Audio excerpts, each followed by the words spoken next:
Good evening ladies and gentleman. Laws of nature में आपका फिर से स्वागत है। लॉज ऑफ नेचर में आज हम जिस चीज को पढ़ने जा रहे हैं वो है how to grow Bihar GDP. Bihar के ग्रॉस डोमेस्टिक प्रोडक्शन को किस तरह से बढ़ाया जा सकता है। एक लेक्चर में मैंने काफी पहले बात की थी इसके जीडीपी के लो होने का काउज क्या है, कारण क्या है। आज हम इसके एनहांसमेंट के बारे में बात करेंगे, इसको बढ़ाया किस तरह से जा सकता है। 5 पॉइंट के जरिए आपको समझाने की बताने की कोशिश करूंगा। आशा है कि आप इन सब चीज में, इन सब फील्ड्स में अपनी कोशिश आजमाने की कोशिश करेंगे और अपने बिहार को ऊंचा उठाने की कोशिश करेंगे। तो चलिए आइए देखते हैं क्या है। पहली चीज है infrastructure development, focusing on improving transportation. हम सबसे पहले फोकस करेंगे इम्प्रूविंग ट्रांसपोर्टेशन को। ट्रांसपोर्टेशन किस तरह से आसान बनाया जा सकता है। एनर्जी, विद्युत को, एनर्जी को, एंड कम्युनिकेशन, कम्युनिकेशन को किस तरह से कम्युनिकेट करके एक दूसरे से ट्रेड कर सकते हैं। इंफ्रास्ट्रक्चर, बिल्डिंग्स बना सकते हैं, can boost economic activities and facilitate trade in Bihar. इन सब चीज़ों पर अगर हम कंसिडर करें और ध्यान दें, इन सब चीज़ों को हम आसान बनाएं अपने क्षेत्र में, तो यहाँ पे बहुत सी चीज़ें उठ करके आ जाएंगी और हमारे बिहार को उठाने में, ऊंचा करने में मदद करेंगे। दूसरी चीज़ है एग्रीकल्चरल मॉडर्नाइजेशन। हमारे हिंदुस्तान का बहुत सा ऐसा क्षेत्र है, बहुत सा ऐसा हिस्सा है जहाँ पे एग्रीकल्चर होती है। हमारा बिहार भी उसमें आता है, बड़ा हिस्सा है, मगर एग्रीकल्चर उस लेवल की नहीं हो सकती क्योंकि यहाँ पे एग्रीकल्चर में उस तरह की स्किल का यूज़ नहीं करते। हम उस तरह की मशीनों का यूज़ नहीं करते हैं जिससे बड़े पैमाने पर खेती की जा सके। आइए देखते हैं किन-किन चीज़ों को बढ़ाएँगे हम। इम्प्लीमेंटिंग एडवांस फार्मिंग टेक्निक्स, हम इम्प्लीमेंट करेंगे एडवांस फार्मिंग की तरफ। एडवांस फार्मिंग में मशीन्स का यूज़ करेंगे, बड़े पैमाने पे खेती करेंगे, लोगों से ज़मीनात लेंगे, बहुत सी ज़मीन ऐसे ही पड़ी रह जाती है।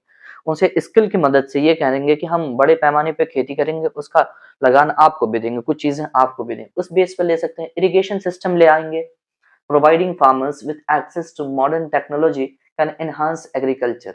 बहुत से फार्मर जो है ऐसे ही बैठे रहते हैं, उनके पास स्किल थोड़ी बहुत होती है।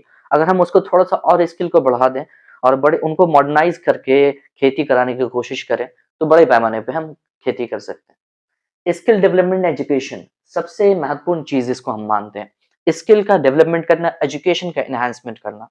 यहाँ पे एजुकेशन तो दिखती है कि पढ़ाते हैं या फिर एक ग्राफ दिखा दिया जाता है, मगर उस एजुकेशन से कितनी बेनिफिट आती है, उसको हम कहाँ लगाते हैं, बिजनेस में, ट्रेड में कहाँ इन्वेस्ट कर रहे हैं, उसका कोई सॉल्यूशन निकलता नहीं, दिखाई नहीं देता।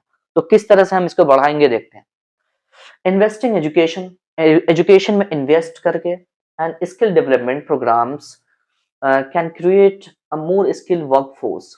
स्किल डेवलपमेंट प्रोग्राम होते हैं 6 महीने के, 1 साल के, जिसमें स्किल को इम्प्रूव करके हम अपने स्किल के बेस पर बड़ी चीजें कर सकते हैं। बहुत से क्षेत्र में काम कर सकते हैं। आईटी फील्ड हो गया, कम्युनिकेशन फील्ड हो गया, आपको बहुत से ऐसे साइंटिफिक फील्ड है जिसमें जाया जा सकता है अगर स्किल का डेवलपमेंट अच्छे पैमाने पे कर ले।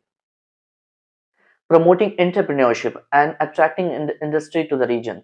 एंटरप्रेन्योरशिप, ऐसी आइडियाज जो आपके दिमाग में, आपके जहन में चलते हो, उसको बढ़ावा देना, उसको अपने क्षेत्र में, अपने रीजन में एक्सपैंड करना, उसको बढ़ाना और लोगों को अपने साथ जोड़ना।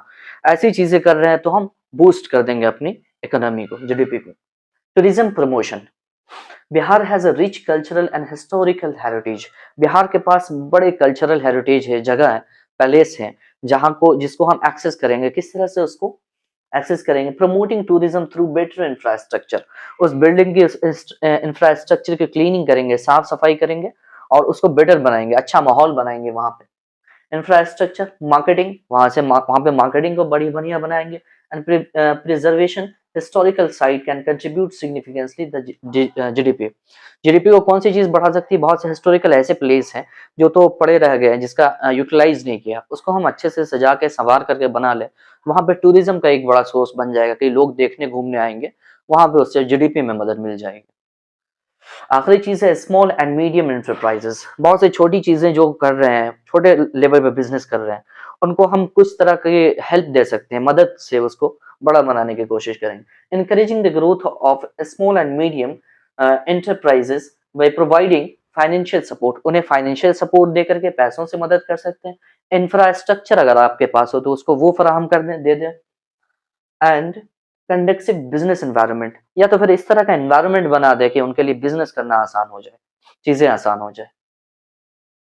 The economy and create employment opportunity, diversify the economy and create employment opportunity. अगर अलग अलग आइडिया से अलग अलग इंटरप्राइजेस, अलग अलग नई-नई चीज़ें निकल कर के आएँगी। छोटे-छोटे बिज़नेस अलग-अलग डाइवर्सिफ़ाई करेंगे। अलग-अलग आइडियाज़ का बेनिफिट ये है कि बहुत से लोगों को उसमें अपॉर्च्युनिटीज़ मिल जाएगी जॉब की, चीज़ों की।